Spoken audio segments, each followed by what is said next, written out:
Hey there, everyone. It's Roman Rich. Thanks for joining me again. This is 66 Minutes with Roman Rich. This is episode 002. So we've made it pretty well so far into the second episode. So evidently we like doing this. So I hope you do too. Tonight's our second show. We're going to be doing this roughly every week, although today's Thursday. We are going to take a week off after this, and we're moving the show to Sunday evenings, probably about the same time, 7 p.m. Central Time, and we will be doing that again on the 26th of February this month. So it's a live show. We're doing it every week. We're going to try to feature guests from all up and down Route 66 and talk about all sorts of stuff from business and hobbies and history and just anything you can imagine. Route 66. It's going to be a great time. You can catch us at Facebook, Twitter, soon to be Twitch. Also going to show it on the Hooked on Route 66 website. And so you should be able to catch it everywhere. And you'll also be able to catch the older episodes on YouTube. So if you want to see those older episodes, go to Hooked on Route 66, our YouTube channel on YouTube. Click on the live videos and you can see all the old videos we've done so far. So the show is designed to be interactive. We have a live chat. Our producers are kind of trolling over the chats and the comment sections of Facebook and all those different places. So feel free to comment. Feel free to give suggestions. If you have questions, put those up there too, because towards the end of the show, we have a Q&A session that'll take place between myself and all the guests that are on the show for the evening. So anything you feel like asking, just pop it in there and we'll take the best questions. Occasionally, you're going to see a QR code pop up on the screen. That's for a special offer or some event we're promoting or a sponsor, something like that. Yeah, you see it right up there in the corner of your screen. That's if you'd like to donate to us. We can't do these for free. It does cost us a lot of money, but we're wanting to do it for Route 66, and that's one of the pleasures I get is bringing Route 66 to you. Be ready with those questions. We're going to get right into the show tonight. We've got two very special guests. We have Aaron Perry from Gearhead Curios. He comes out of Galena, Kansas, and we have photographer extraordinaire Casey Keefer out of Colorado. But first, we're going to get into one of our first segments of the show, which is what T-shirt is Rich wearing today? And today, I'm wearing the Boots Court Motel T-shirt, and we're going to show you a couple images of that. Right now, and I messed up. George is going to kill me. So that's the T-shirt we're wearing right now. Unfortunately, we had another T-shirt that I was going to wear, and we ran into a few issues with that other T-shirt. But we did catch a little bit of footage before that T-shirt met its unfortunate demise. So maybe George could roll that for us right now. So here's the infamous shirt. This comes to you guys from my sister. Now, don't get confused. This has nothing to do with the Roadkill Cafe in Seligman, Arizona. This came out of Livingston, Illinois, where the Pink Elephant's at, out of their gift shop. And my sister picked it up for me. She thought it would be kind of a neat gift. And I had quite a laugh because, as you can see here, it has all the various states listed along Route 66, except it's not right. It shows Colorado, Utah, then it gets into Kansas, Oklahoma, Texas, New Mexico, Arizona, and California. So I'd like to refer to this as a bit of misinformation. And even funnier is for Utah, it shows the Show Me Shih Tzu for $7.75. That's one of their dishes, as if the Show Me state is Utah, which is actually Missouri. So that's pretty interesting how they just completely missed Illinois and Missouri altogether. So, you know, and it goes beyond that. There's a couple little errors on there, spelling errors, like let's take, for instance, in Oklahoma, the air brake owl. It was saying woo when though the windshield it flew, as if we got all Shakespearean all of a sudden. So, yeah, pretty interesting. This is a misinformation t-shirt. I could never wear this with any sort of pride, but we can still use it for entertainment. I got something for this shirt. Yes, the Roadkill 66 Diner. Killing comes to mind. Say hello to my little friend. Let's see here, make sure got it all ready to go.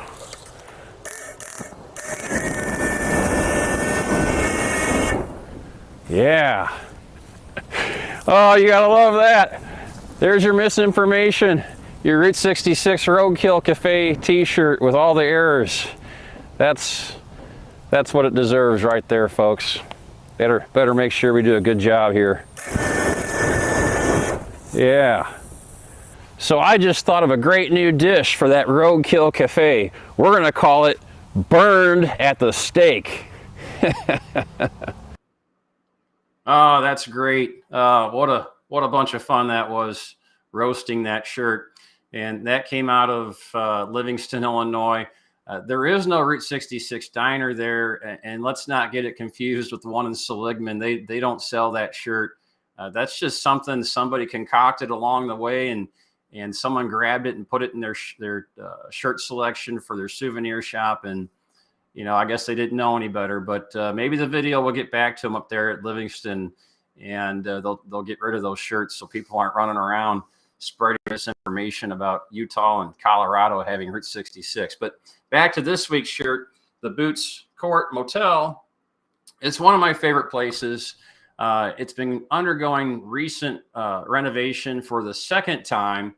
The new owners, Lynn and Becky Andrews, along with several partners, including Kim Bossinger, are super enthusiastic about restoring the Boots and the building, basically working off the progress that Debbie Harvey and Priscilla Bledsoe started roughly 10 years ago. We've got a little video we can play here. That's me 10 years ago at the Boots before it underwent its major renovation. That's after Debbie and Priscilla opened it again. Maybe we can show a little bit of the footage of the relighting ceremony that took place there in 2016. That was a real fun event that the Missouri Route 66 Association had a hand in making sure happened. Do we have that, George, by chance? We have any pictures or anything from that relighting? I thought we did. Well, anyway, the Boots is a great place. It's been around since 1939. It's probably most famously known for Clark Gable staying there. In fact, there's a room that supposedly Clark Gable stayed in. It's all decorated in Gone with the Wind decorations and stuff like that. It's pretty cool. I've had this t-shirt since 2016, so I've had it for a long time, and I like it. So if you'd like to see me wear a certain t-shirt, you could always send me one. I wear an extra large. Just send me a message, and I'll tell you how to get it to me. Or if there's something you think I may already have, you can give me a suggestion, and I'll try to get it and wear it. All right, so we're going to mention a sponsor. Tonight's sponsor is the Missouri Route 66 Association. It's been in operation for over 30 years. We've been promoting and preserving Route 66, doing neon restoration and supporting Route 66 businesses. You can become a member today by joining us at missouri66.org. We have an April meeting coming up here real soon. That is going to be in April the 15th in Carthage, Missouri. There you see it. There's so much cool stuff there in Carthage, including the Boots Motel that I mentioned earlier on my t-shirt. You can tour the Boots. You can tour the Carthage Courthouse, which has a Route 66 museum in it. And nearby, just outside of town, just east of town, we have Red Oak 2 you can visit. Super Tam's going to be providing our lunch there, hot dogs, and we'll probably have a speaker or something there at the meeting. So we can't wait for that. April 15th. It's just $10, so you can join us there in a couple months and meet all sorts of people that are also Route 66 minded. All right, there it is. There's your first QR code, folks. Scan that with your phone, and that'll take you right to our website where you can buy your tickets for just $10 to get into that April meeting. Okay, so up next, we are going to have our first guest. And tonight's guest, coming from Galena, Kansas, is Aaron Perry. Everybody, welcome Aaron Perry. Hey, Aaron, how's it going? It's going pretty good. How about you? Pretty good, man. So you're coming to us all the way from Galena, Kansas. What's your claim to fame? I understand you run the Gearhead Curios little gas station. An old 1939 Texaco station we're bringing back to life as a roadside attraction. That's pretty cool. We have some pictures of that, George, we can show the folks out there. While they're queuing that up, tell us a little bit about where you're from originally and how you ended up in Galena. Originally, I'm from Southern California in the Mojave Desert. If you've run 66 and you get to Barstow, when it turns to the left to go over Cajon Pass, if you would have continued to the west, about 45 minutes from there, I was born and raised. And ended up in Galena because I was in the Coast Guard, which sent me to Kansas. And I was left unattended with my 58 Ford when I found the for sale sign in the window of a gas station. Wow. That's pretty cool, man. Looks like George might be having some issues queuing up. There we go. There's the photos. George, I think we got a photo there with Aaron's 58 Ford. Can we see that by chance? There it is. Is that the photo you're first picture? That's pretty amazing. So that what in the name of our good Lord inspired you to take on a project like this? It just looks like a little cracker box. What did you see in this project? Well, what I tell travelers is if in that picture, you can kind of see the for sale sign in the window. And I say it got dark and a little beam of light came down and I heard harps playing and I knew that was where I needed to be. And like a car guy, you see a car in a field or something, you know what it could be. And I say it found me that day. And that was August 2018. October 2018, we officially started the journey of renovating it. 2018. Yeah, I can remember stopping by there, never meeting you, and seeing work going on there. And I was wondering, man, what's somebody doing here? That's really cool, man. What else do you have there at the Gearhead Curios? You got some other cool little attractions and stuff like that there. Well, we have a tribute to Doc Hudson from the movie Cars, which was another accidental purchase that came from an impound sale at Topeka Police Department. We were able to get it, and we made a tribute to Doc. We have a tag flag on our wall on the outside, which is 169 Kansas license plates, which makes up our American flag. Mm-hmm. That image right there, the fireplace, that is a 1933 Chevy that my father and I cut out of the woods and turned into a fireplace. That's Can we go back to that real quick, George? Can we? Let's roll back to that. Yeah, right there. That right there. That's a little electric fireplace. There's a mirror in it and like that, and it's an actual working heater. It came out of the field. That's pretty cool. And that's Doc Hudson. So yeah, for people who haven't traveled Route 66 yet, tell us, how many miles are in Kansas, and then tell us how many characters from that movie Cars, from the 2006 Pixar movie Cars, that they can see through Kansas. There is 13.2 miles in Kansas, which if done right would be, 2 or 3 days worth of traveling. I have Doc at my place. We have down the road at the old Canotech station, which used to be 4 women on the route. It's now Cars on the route. They have the inspiration for Mater. They have a Mater, a Red the fire truck. Around the corner from them is a little picnic area called Luigi's Pit Stop. They have Luigi, the Sheriff, and a Lightning. So you got pretty much almost the entire cast. Yes, we do.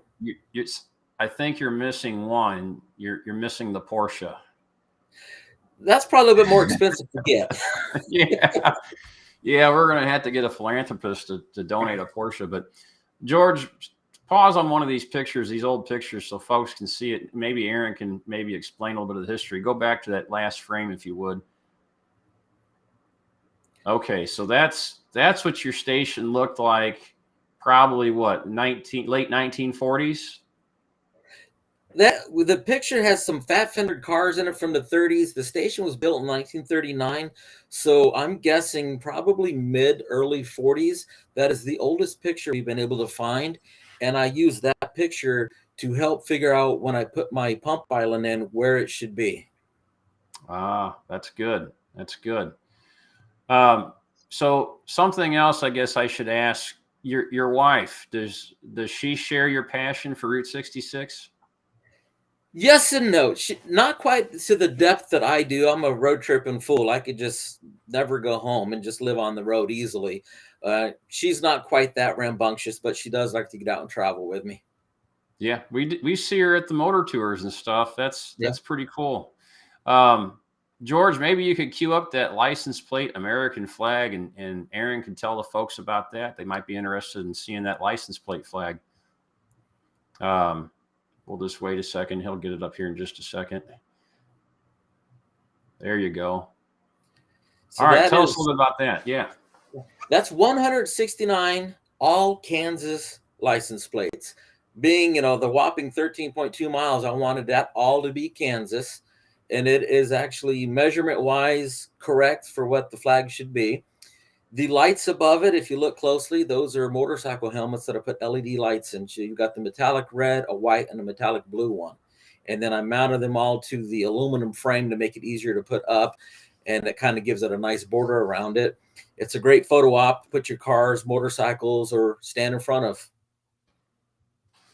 That is a cool photo op. And how many license plates did you say there were again?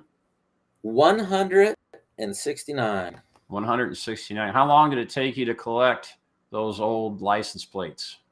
Well, I kind of cheated. Our ceiling is covered with license plates too. And initially I was buying tags for the ceiling.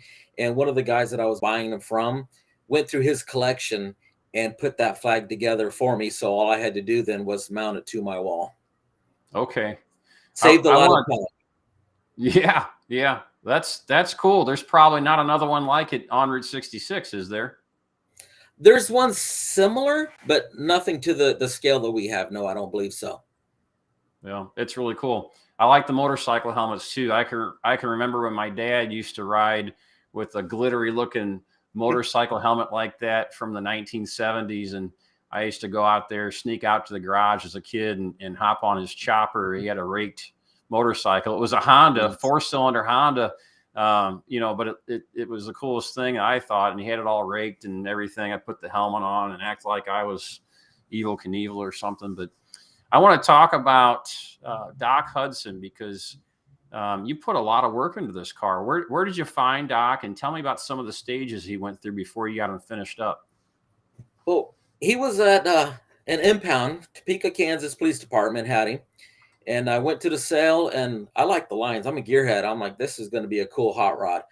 And I had recently bought the Texaco, and everybody's like, no, you have Doc. I was like, no, I have a cool hot rod. And they're like, no, you have Doc. So I got a hold of Renee Charles, who was affiliated with Cars on the Route. And I said, look, I'm the new guy in town. I don't want to step on toes, but I just acquired a 51 Hudson. Are you guys okay if? And she cut me off. Oh, we're getting Doc. I'm like, that's the answer I wanted right there. So I horse traded the labor. I had a 1970 Ford truck that I traded to a friend of mine, and him and his son did the paint and body work, and I bought the materials, and then we put them on display for everyone. I mean, you guys did a killer job.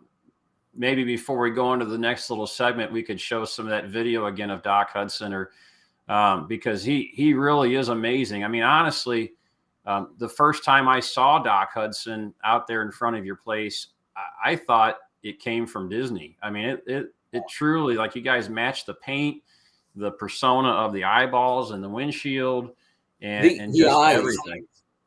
Yeah. Anybody that comes by through, those eyes are hand painted from the inside by my daughter, Bentley. Whoa. How long did it take her to paint those eyeballs? I think she did it in a couple days time. And it was interesting because she's doing it in my shop, and their floorboard's pretty rusted on that car. So she's having to balance herself and paint eyes backwards on a piece of curved glass. She did amazing. She did do an amazing job. I mean, folks, when you see this and notice the chain, the gate around the Doc Hudson is made out of pistons. Looks like it came out of like a Cummins engine or something. The four corners are diesel engines. Yep. Yeah. Big, huge pistons there and chains, and everything about it is it just screams Cars, the movie. And it's very, very nicely done. So mad props for that. The next thing I want to talk about is you guys did some neon restoration. I know the Missouri 66 Association provided a little bit of help for that. But yeah, neon's a really expensive endeavor, and you guys, I mean, it's like the icing on the cake. When did you do that? And tell me a little bit about that project. And George is going to kind of roll some of that footage from the relighting ceremony. How's that? Yeah. Well, it gives me goosebumps just looking at that again. We had to have neon. I mean, it's nostalgic America. We had to have it. And couldn't have done it without a lot of people's help, because we had to trench and lay the electric and put everything in place, and the donations from people to make it happen, because it was not a cheap endeavor. But I had to have neon. I didn't care if I had to sell a kidney. I was going to have neon. I mean, let's pause that video. Let's go back a little bit, George. I want to see that. Pause it right there. Well, kind of missed it. I wanted to show the pump island, George, right? Yeah, right there. Tell us about that pump island, because you put some creative spin on that. You're a super creative guy, it looks like. Yeah, so I'll just start on the outside and kind of work my way in and up. So the outside, you've got your 4 posts that protect the pumps. And on top of each one of those is mounted a Harley-Davidson piston, which runs a small cable through it in case somebody's door gets out of control. The silver is a Bennett pump from either 1948 through 1954. And the red one is a Bennett pump from 54 to 55. And through a lot of research on Facebook and other sites, they are pretty accurate as I could get them. Then as you look up, you'll see the shape of my canopy resembles car hoods, because in this picture, the one on the right over the silver pump, that is a 1953 Mercury hood. And the one on the left in this picture is a 1957 Oldsmobile hood. And when I had to mock all this up, I'm doing it in my shop. Those pumps are 6.5 feet tall at the top of the globe. That center post goes 3 feet in the ground. So I had to use imagination and mock everything up. And if you come out here and look, those hoods are lined up almost perfect. And we only had to re-drill 1 hole. So I was tickled the way those things fell together. That's pretty amazing. I mean, just the creative spin on it. That's what Route 66 is really all about, is demonstrating personal passion and creativity. And that kind of invokes this little bit of competition amongst different people all up and down the road. And that's been the case, for nearly the last 100 years, is trying to outcompete your neighbor down the street for business and for publicity and stuff. And this, not that we're having to compete like we used to, over the last 100 years, but it kind of embodies that. It looks really cool. I really love it. So it's iconic roadside America. That's the best way to put it. Iconic roadside Americana. That's what it is. So one of the most recent additions I think you did was the big boy off the corner of the gas station. And there's a picture of it right there. Can you tell us where you got the big boy from, and maybe a little bit about that? So that right there, I grew up Southern California, where they were known as Bob's Big Boys. I always wanted one. I was willing to do a 42-inch tall one in my living room, and my wife didn't want one there. So now that we have a roadside attraction, and you look at the muffler man, I started doing a search. I had the idea of the big boy again. So I found this one down in Canton, Texas. A high school friend of mine lives in Paris, Texas. So he went and picked it up for us. I went to his house, brought it home, and we had to Texacoize it. So the tires that he is holding, the hamburger is still underneath those tires. But those tires are the very tires that were on my 58 Ford the day I was driving it and found this gas station. And then my wife repainted the coveralls Texaco green versus red. And then the striping around his neck and on his arms used to be blue. We made them Texaco red. So he is a Texaco big boy, or as some have called him, Big Tex. Big Tex. Well, you guys did an amazing job. I mean, you've got so many talented artists in your family. Oh, I love it. It's great. And I like the tires because it reminded me of Luigi on the Cars movie, his castle of tires. I thought that was just amazing. I love the tires on it. And so that's really cool. What's next for the station? Finish up my renovation. I've got behind me there on the other side of that wall is my restroom that I'm working on. And it'll be something you need to see. I've got pink and white tile floor, a pink mid-century toilet for in there. I've got a funnel that's going to be the men's urinal. I have an old oil drain basin that's going to be the sink. The mirror on the wall is the radiator out of my 58 Ford. So it's going to have a lot of photo ops in the restroom. That's pretty cool. You know, I couldn't help but notice your backdrop. It's kind of neat, but it's kind of lacking too. Like you have all this creativity, but you just kind of got this nondescript wall behind you. What's up with that, man? You know, and I'm looking at yours and hold on a second. Hold on. What's he doing? Uh-oh, we've lost him. Oh, he's got a drill. What's he doing? Oh, look at that. I don't want to be outdone. There. There we go. How's that? Is that better? That's brilliant, man. You're a real MacGyver. You just whipped that right up, didn't you? that was a Christmas present several years ago from my wife. There we go. That's amazing, man. That looks a lot better. I think the folks out there would definitely approve of that. So in the chats, in the comment sections, everybody, let us know what you think there about Aaron's Route 66 sign. So another question about Route 66. Have you done the entire route before? There's a lot of people that haven't, but have you? I have never in one trip, but I have been from beginning to end multiple times. Well, that's all that counts. So you've done the whole thing. So what are some of your favorite places on Route 66 besides the Gearhead Curios shop? Well, my favorite stretch of road probably is leaving Kingman going to Oatman. You know, when you pass Cool Springs and you pass Ed's Camp and then you have the goldfish pools, that's just such a beautiful stretch. I'm from the desert, so I love the desert. And you literally just kind of slowly meander up the road, and the views out there are just breathtaking. Yeah, it'll be my favorite stretch of road. I'm right there with you, man. If it's about driving Route 66, nothing gets better than Sitgreaves Pass, you know, between Oatman and Kingman. The twisty turns, the switchbacks, the elevation drops, the peering over the edge, wondering, man, if I get a flat tire, I'm going to roll this car, you know, like 1970s style movies, you know, and end up at the bottom of this canyon. Yeah, I agree with you. Sitgreaves Pass is really, really cool. I think the second part is I love doing it on my bike, first off, but in the classic car, and there's a lot of stretches. If you're on the old road, you get the rhythm of the road in that old car, that do-dong, do-dong, do-dong, and you just kind of lose yourself in nostalgia. It's like you're time traveling, and I love it. I know exactly what you're talking about, and I agree. And people, you know, reading a lot of books and stuff, they would recall that clickety-clack, that rhythmic tire thumping as you're transcending over the expansion joints of, say, Oklahoma, Portland cement, or even Missouri or Illinois. Those three states have a lot of Portland cement. So did Kansas. They all use Portland cement highways, and that's you get those expansion joints, bump. And yeah, I can remember that the first time I went down through Hooker Cut. It's just something else. So let's see here.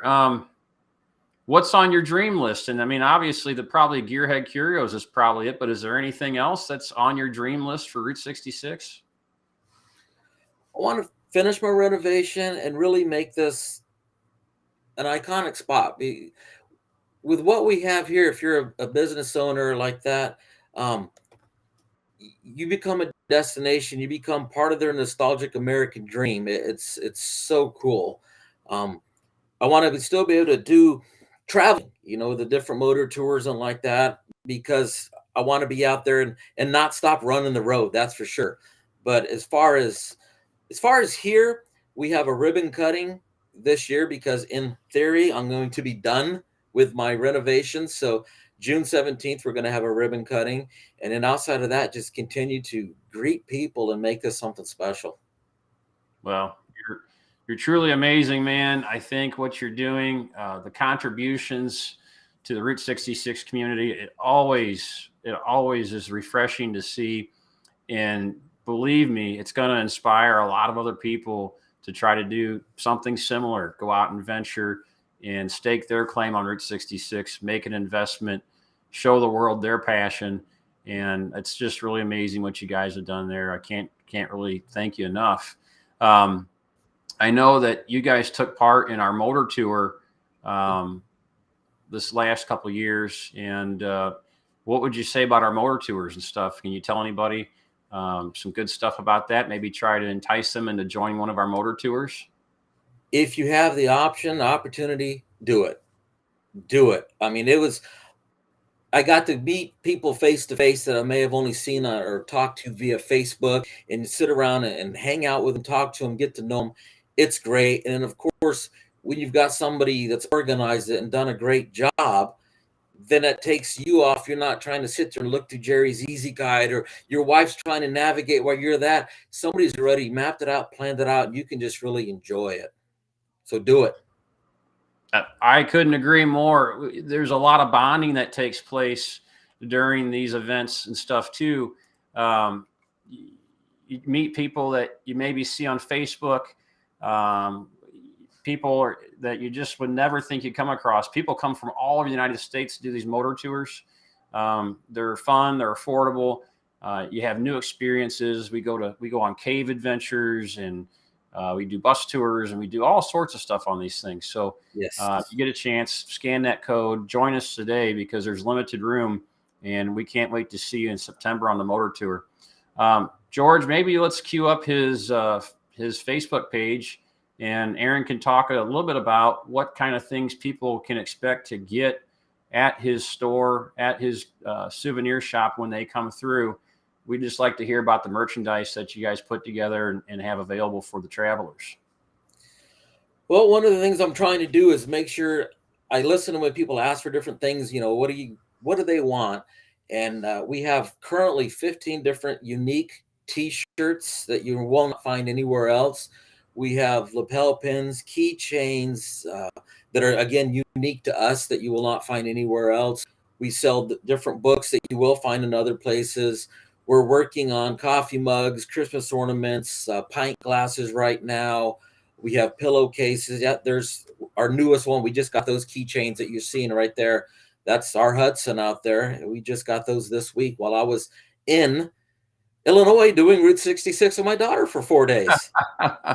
That's cool. So who makes up all these things for you? You got a lot of variety there, it looks like. I'm striving to have that. So you talk to people and get recommendations. The pens come from Wizard Pens. Binky guys in Joplin do all my T-shirts, and they take my idea and rudimentary drawing and make it something special. The one that you just had there that showed the license plates, if you scroll back up there, that was the most recent license plate that came from Ireland. Yeah, see, my entire roof is covered with license plates from travelers. And there's dedications to loved ones, to weddings, honeymoons, anniversaries, even a divorce. It's really a neat thing. And if you're in the road trip community of Route 66, you may recognize some of the license plates that are hanging on my ceiling. We've got some pretty special ones up there. I think I've even, haven't I? Yes, you have. Yeah. I didn't have any pictures that I could pull up immediately, but yeah, there's a Roman Rich plate there, and there's also another plate that says Chi to LA, which means yes. Chicago to LA. And I get a lot of comments on that one because people are like, Chi to La? What does that mean? So it's a conversation I did that at first.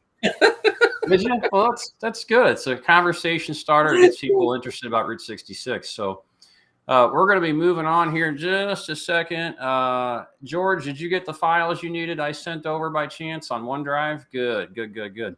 Okay, so Aaron, thank you so much for joining us tonight, man. Is there anything in ending this little interview with you that you'd like to probably impart with our viewers? You know, any recommendations or any tips or anything? Do it. Don't talk about it. Do it. I don't care if you just catch the Missouri, the Oklahoma. If you only catch half of it, I mean, it could take you a couple of days just to go through half of one of these states. Don't put it off. I've got too many people that have come through and put dollars on our wall or something that are doing it in memory of someone that didn't get to make the trip. Make it That's happen. unfortunate. You just get in Yeah. the car, on the bike, whatever, and go do it and make those memories. I couldn't agree more. Even if you only have to do a section of it, even if you got to travel to the nearest Route 60 state you have and just do that state, just do part of it, do some of it. I agree. Get out there and do it because life's about making memories here. So thank you, Aaron, for being with us. Sit tight. We're going to have Aaron join us again here in just a little bit for the Q&A. The Q&A is going to be all the chats and comments and stuff that came from viewers like you. So up next is a sponsorship break. Today's Route 66 tip is brought to you by Route 66 Navigation, the navigation app that you can use and download to travel Route 66. Today's tip is kind of follows in line with what Aaron was saying. Get out there and do it. But no matter where you go, no matter where you travel, always stop and take pictures. If you see something interesting on the side of the road, and I don't care if you're in Ohio or Florida or Oregon or something, states that Route 66 doesn't even go through, you have old highways in your backyard. You have plenty of old opportunities to hit those old back roads, to get off the interstate, follow the old roads. And when you see something cool, stop and take those pictures, because life is about making memories. And for me, reflecting back on those memories through pictures and video just means everything to me. So next time you get out there, take some pictures, because you probably aren't going to remember to do it the next time. And that's one of the things, we get so busy with life and running that wheel. And it's like, oh, I'll get it next time. I'll stop and get it next time. I might catch myself doing it. There's an old farmhouse just about 5 miles from my house, and still I haven't gotten there and taken pictures yet, but probably after I do this show, I'll probably make it a point to do it. So one of these places I was going to talk about, getting out and taking pictures, another reason is because they may not be there. And this is a picture of the Riviera, and this is near Braidwood, Illinois. The Riviera was one of those roadside attractions that just kind of evolved out of just a little roadside business. In fact, I think the history goes that the gentleman moved that building on the left-hand side and conjoined them together. There's all sorts of folklore and rumors and legends about this place. It was a speakeasy. They used to have, during Prohibition times, alcohol in the basement. They had a little dumbwaiter that would service the patrons and stuff. Now, this is one of those places that I almost passed up on my first trip with my wife that we did almost, over 15 years ago. We went ahead and stopped, and I can show you a couple pictures here. George can bring them up from our visits. I'm so glad we did, because it wasn't about a month after we stopped in there that the Crafts, those were the people that owned it, Bob and Peggy Kraft, they had sold it. They had closed it down. They were old. They couldn't handle it anymore. And so they closed it down, and they were having a hard time selling it. And then subsequently, it ended up burning. I'm hoping to show some of those photos we got there. If George has them, I just sent them to him here a little bit ago. If not, I can probably pop them up on my screen. Let's see here. Let's see. We'll go ahead and share my screen real quick. Bear with me, folks.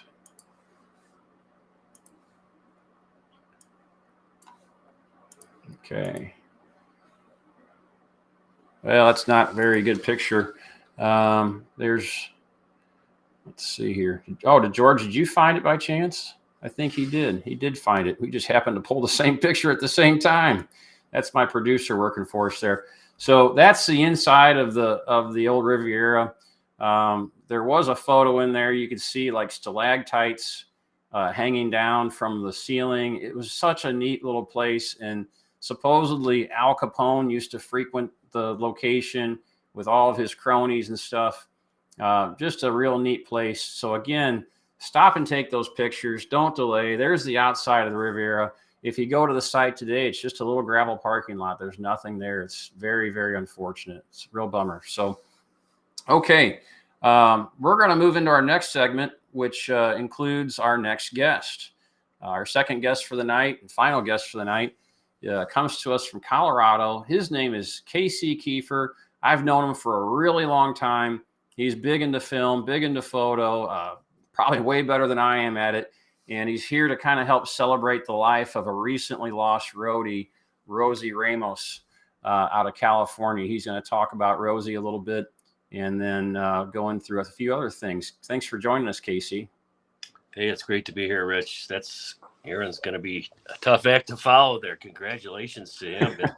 What a project. So let's get a picture of Rosie going up here, George. We can talk about her a little bit.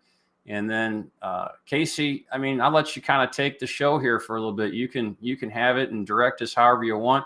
I know you got a video and stuff and a few things you want to talk about. There's Rosie.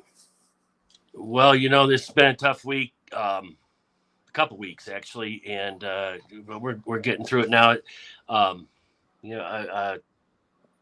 think we're gonna skip ahead here.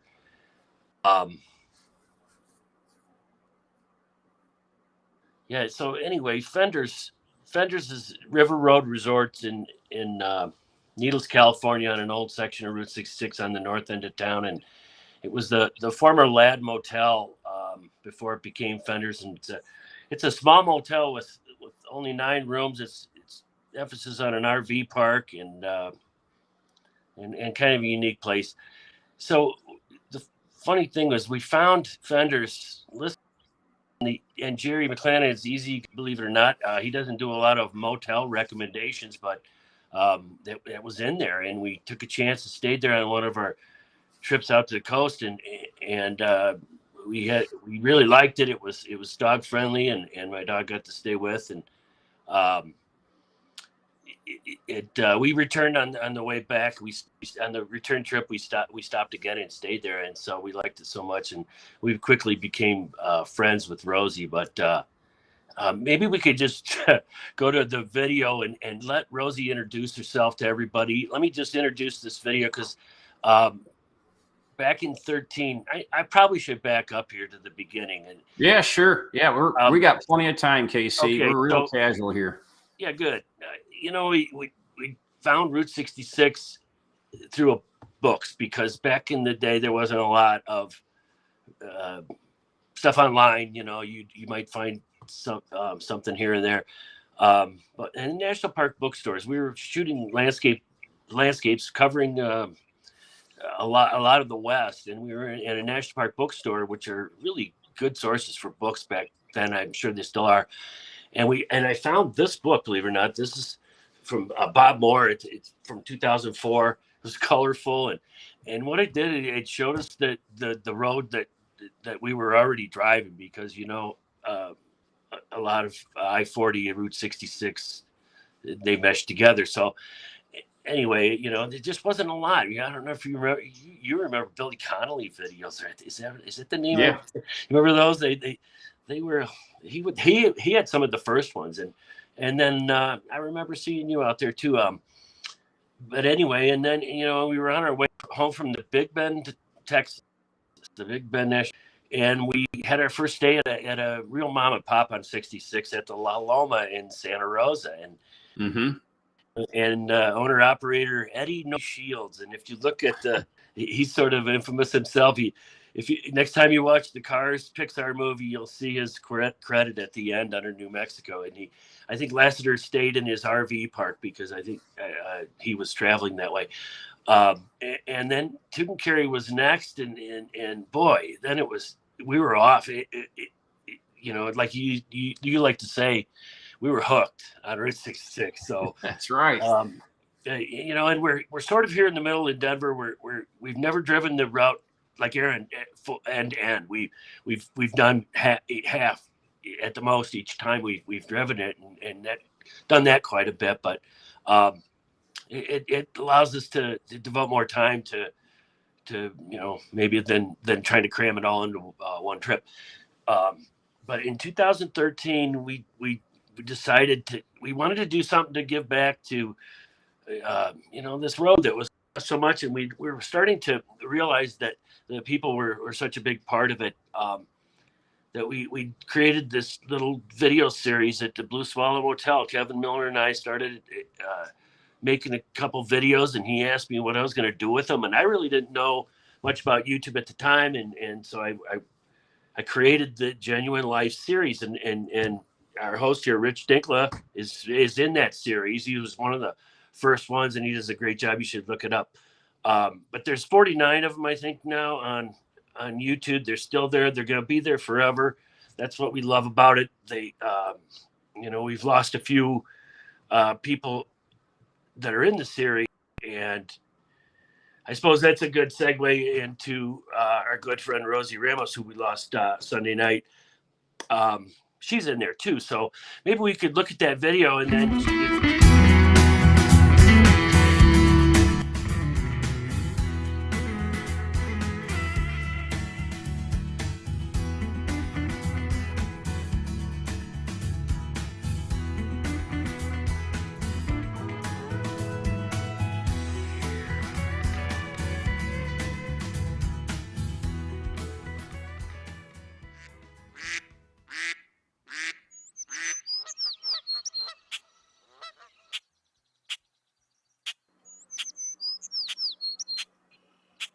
What I like most about this place is the river. It's very refreshing, therapeutic. It's awesome.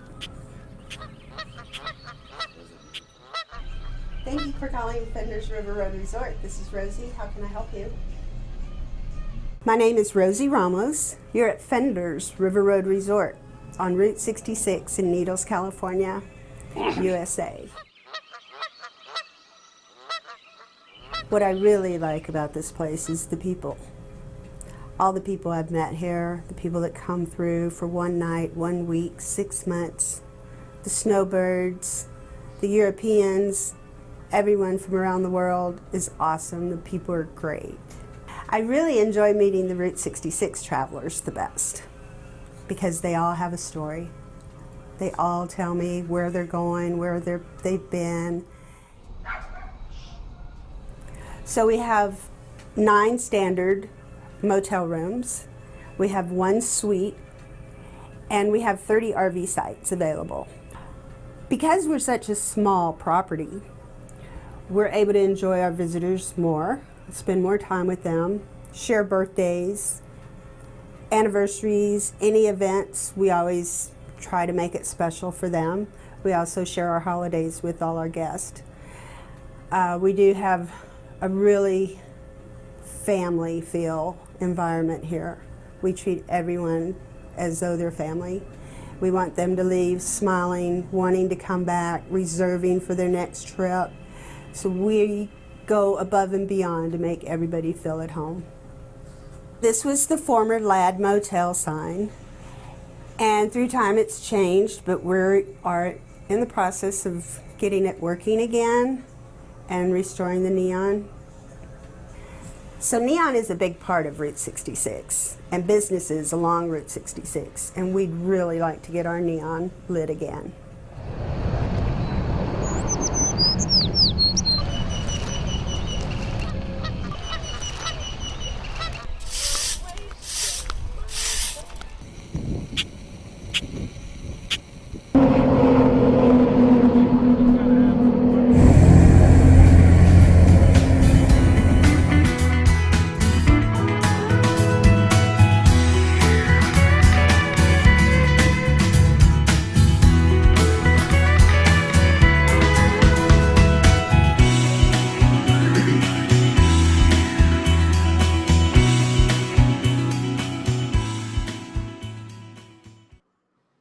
That's really amazing, Casey. Your work is just fantastic, and seeing her and hearing her at Fenders, it just brings back a lot of memories for me. I stayed with her several times, and she was truly just a really kind person. She made Fenders what it is today. I mean, without Rosie, the Fenders would just be something else that you just blow on by going down Route 66 and, seeing a trail of dust, she really made that place what it is. I really appreciate the video. Couldn't agree more. Thanks, Rich. It is good to hear her voice, but So, hey, George, if you could cue up that Rosie reel again, we'll start.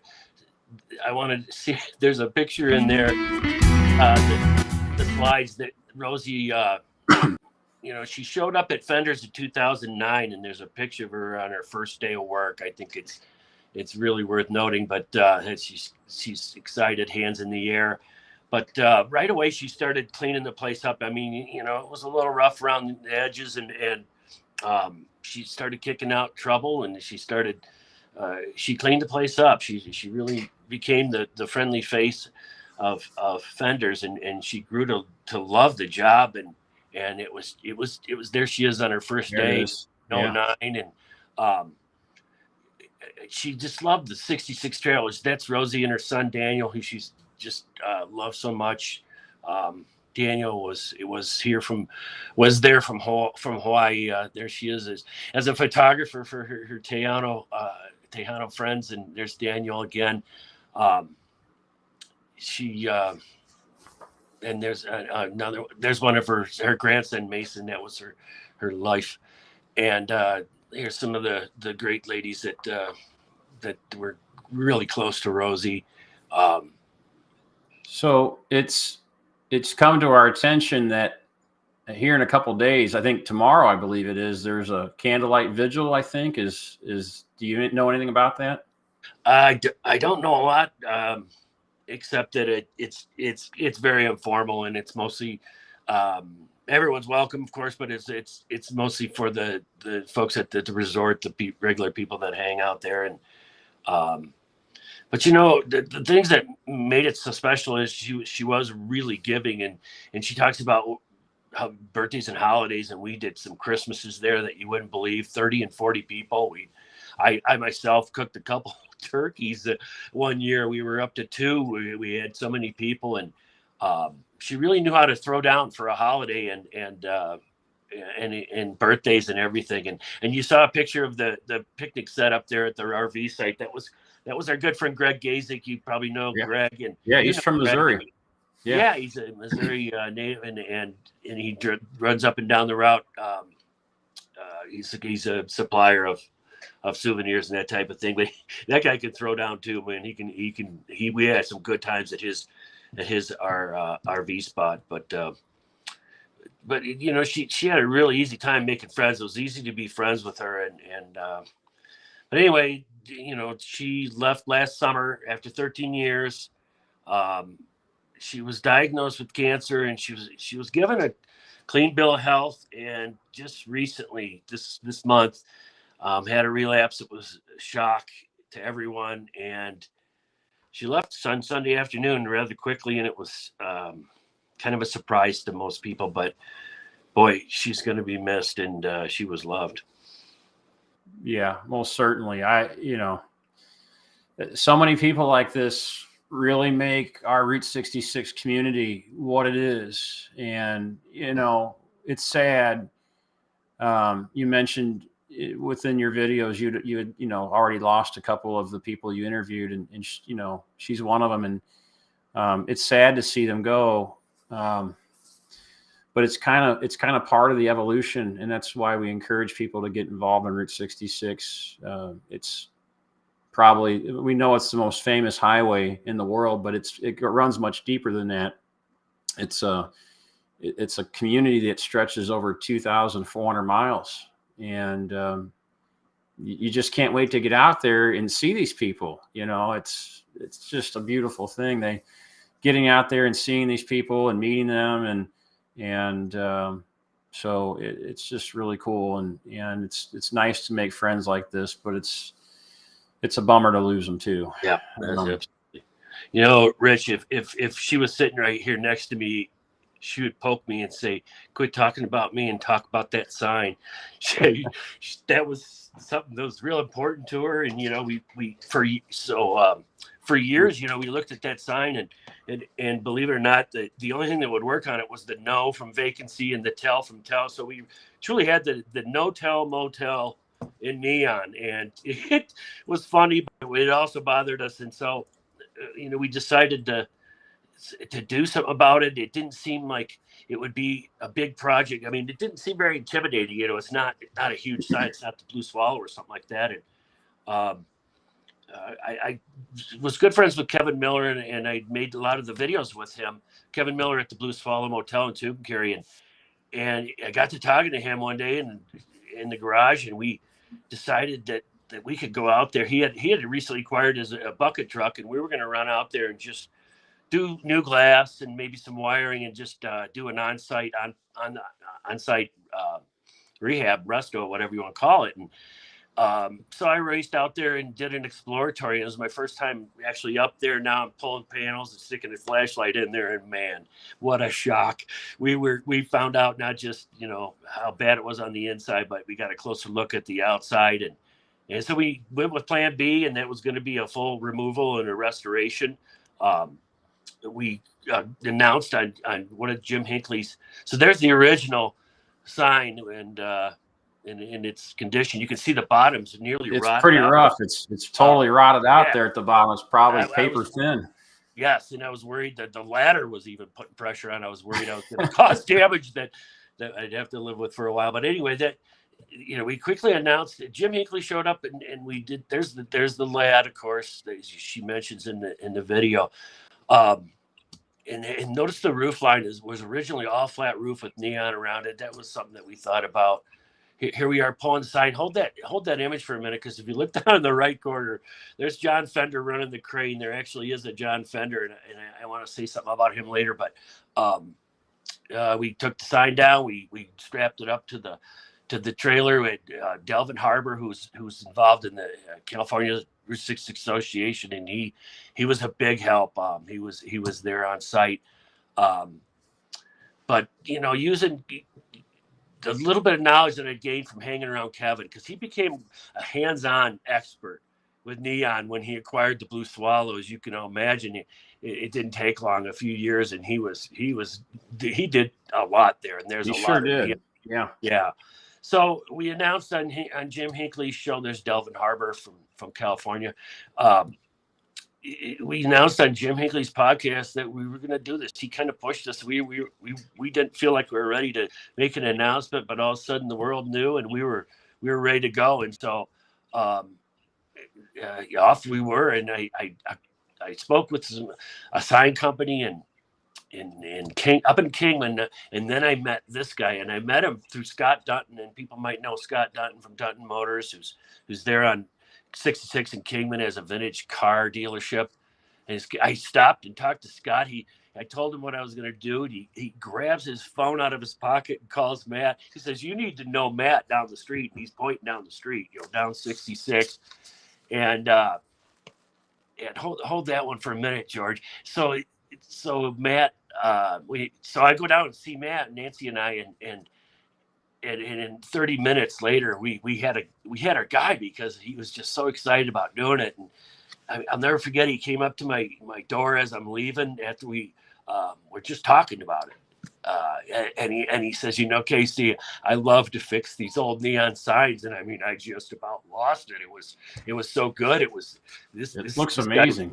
This guy was into it, and he'd already done, some of Scott's signs that okay used cars, and there's a couple others on the street and in Kingman, and he worked on the Kingman Club, but he spent a lot of time up in Vegas too, because there's a little bit of neon up there too. So we went back, and I did a series of detailed photographs, as much as I could from every angle, and Matt took the photos and did a color composite, came up with a price for us, which was $6,500 to do the sign. That's pretty amazing. That's pretty cheap. I know, and he might not have known what he was getting into at the time, but so we moved forward. But the first thing that happened is he let us know that he wasn't authorized to work in the state of California. He couldn't come and take it down and bring it back and put it in, which he's capable of, but he just couldn't do it. And so Rosie, in the meantime, she's back in Needles, and she. But anyway, when the sign was done, I got to talk about that photograph, because I was nervous as heck, and I'm sitting there waiting for some news from Matt, and this is the photo he sent me one day. after about 8 weeks, and I was floored again. I was just blown away because I mean, there it was, pretty much finished. And so we, in the meantime, we had to secure somebody to cut the sign down, and there we are picking it up. That's Matt Phillips of Legacy Sign and Iron in Kingman, and what a great guy, and a real craftsman, man, I tell you. Yeah. So, and then we had a chance. We brought it down to Needles. We had a chance to light it up out back the night before we were going to install it the next day. And I mean, wow, what a cool opportunity. And part of me was like, hey, we should probably plug this thing in again and make sure it's working while it's on the ground still. I mean, why not, right? We had a whole day and a half before we were going to, turn it on for the public. And so it was a fun little thing we did there, having it on behind the motel. And there we are looking at. It's always cool you're kind of apprehensive, because who knows what happened when you plug it in. So you're always a little bit apprehensive, and if we plug it in, is it going to be lighting up? Is it going to flicker? Is it going to work still? Do we break a tube? But then that light hits you, and it's just like this electric energy, and it just takes over. Yeah, it's just really cool to see for the first time. Go back one, George. That's the other guy that when we found Matt, we thought we had our guy, but we only had one guy, and this is our second guy. This guy, this is Randy Schaffhauser hit from across the river in Mojave Valley, and that's his company.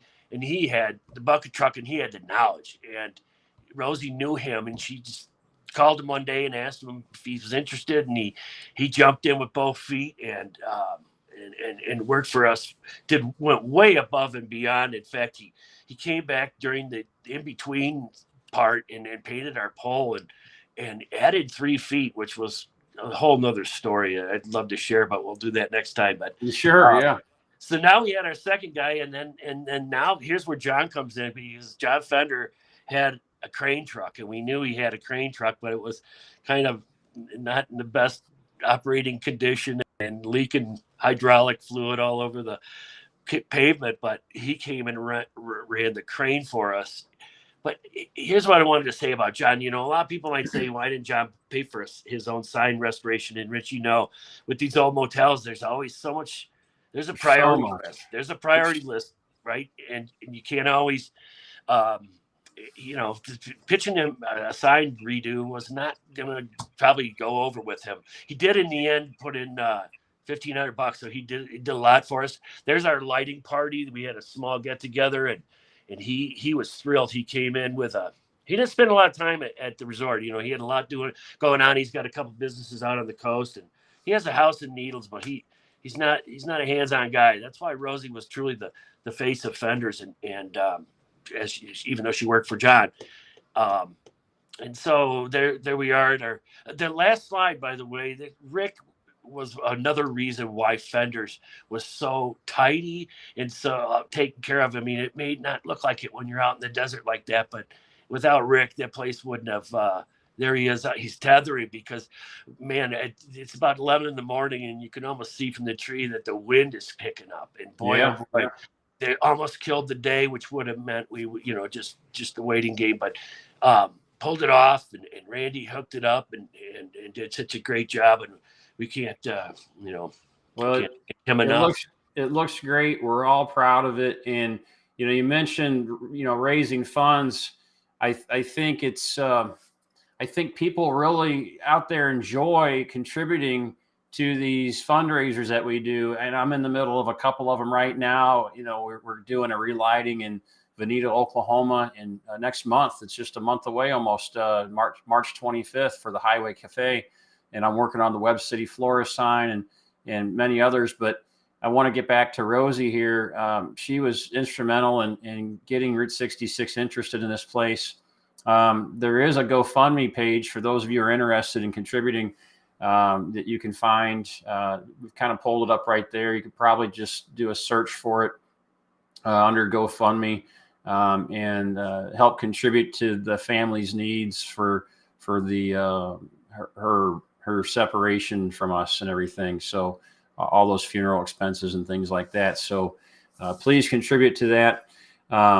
Casey, I really want to thank you for coming on tonight. We're going to move into the next session, but George, can you put up Casey's channel for those who are interested? Hey, Rich, he's can got I just add one sure. more thing?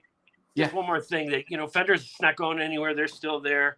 Next time you want to go by, make sure you stop and check out the sign and say hi to Tiffany or Marcy who run the place and are gonna continue Rosie's legacy there. And so hope you stop do by. Do it for Rosie. That's right. Thanks, Rich. Yeah, do it for Rosie. So there's Casey's site there on YouTube, Genuine Life. And you can catch his great interviews with lots of different people on Route 66. He does a beautiful job of it. We're going to move into the next session now, which is our Q&A. We're going to take some comments from viewers all over Facebook and YouTube and that. George, what do we have for us tonight? Please bring back Aaron with us too. Aaron, he's going to be on this panel as well. Oh, hello. There we go. George. How's everyone doing? All right, so I don't have a whole lot of questions tonight. Apparently, you guys engaged everyone well enough that there's not a lot of questions. We got some fun shout outs. Everybody, a lot of people comment how much they love Rosie. So that's been a big theme. Obviously that took a lot of people here. We have a 1953 Hudson owner. Oh, they really like your pin, Aaron. Bring that car out. Come see me. I'd love to see the car at my station. Yeah. Yep. Come see Aaron there in Galena, Kansas. Bring that Hudson out there. Heck yeah. Someone's looking for a ribbon cutting. What is this? A ribbon cutting ceremony? So we have our official ribbon cutting. If they're talking about mine, that's June 17th. We have the open house all day that day. We have an elder tribute artist, Brian Dunning. If those of you familiar with him, he's fantastic. He's great. And then break from a couple songs. We'll do a ribbon cutting, and then he'll finish the set. And if I can make it happen, we're going to have belt sander drag racing that evening. I got to build the track and get it ready. So stay tuned. That is on the horizon. I can only imagine that. How many belt sanders will go at one time? You have 2 or 3 simultaneously? No, we're just gonna do old school drag racing, old school, 2 at a time. But if I can wire it right, I'm gonna have the little Christmas tree. You'll have your own switch, be racing whoever, and I want to make it a monthly thing here. That's pretty cool. I've never seen that. So again, man, that's fantastic for bringing that up. What we got? Any other? Mitch is shocked you got a flamethrower. Just throwing that out there. It's what not about the flamethrower? They're shocked you have a flamethrower. Really? That's what we got here. Hey, I felt that strongly about the T-shirt. I needed to be destroyed. Watch this. We can throw Mitch on. Seriously, a flamethrower? There we go. Let's see what else we got. Control. Yeah. We got Dennis. Anything on the plates? Yeah, Dennis. Dennis is all over me for the plates. He really wants one of these plates. I just found out last week the state of Missouri really, really does not want me to have a black license plate, and I don't have one of those with me right now. The Missouri Association is trying to get a license plate put out by the state of Missouri, and they really do not want a black plate. So at this point, it becomes a situation: do I just eat what they're giving me and go with a white version of the plate that we kind of rendered, or do I kind of entrench myself into trying to get this black plate? And I think right now, Dennis, I'm going to really fight for the black plate.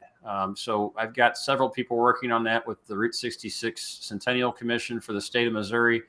And basically the final decision on that plate is the Highway Patrol. It has nothing to do with the Department of Revenue. The Highway Patrol gets to mandate whether or not you have a certain color license plate here in Missouri. So I'm going to be working on that. What else we got, George? You need to be afraid of Glenn. Glenn Robinson. I'm trying to get Roman Rich to be my tour guide and chauffeur for about 2 months on Route 66. Well, I haven't gotten a request for that in a long time. I think it's been about 5 or 6 years. I had one guy really serious about it. I told him it was going to be, I don't even remember, but I think it was going to be like $15,000 for a month. And he was seriously contemplating that. And I said, I'll take you wherever you want to go on Route 66 for a month.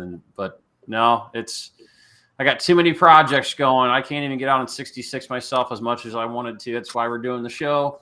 And I got the Shamrock, among other things too. So I'd love to get out there. But you can always join us on that motor tour. I'll be out there on that. All right, let's see. Here's a question. I think we can maybe get a couple people answer this one. The Fender sign was located in the Tri-Station for a while. How did that happen? That's a lot of big finger typing. It looks like happened on that one, Christopher. But can you decipher what he's saying there, Casey, about where the Fender sign was located? I missed that. I'm sorry. I'm struggling to keep my phone charged. Please repeat it. There's a caption at the bottom of the screen says the Fender sign was located in maybe the trail station for a while. Train station.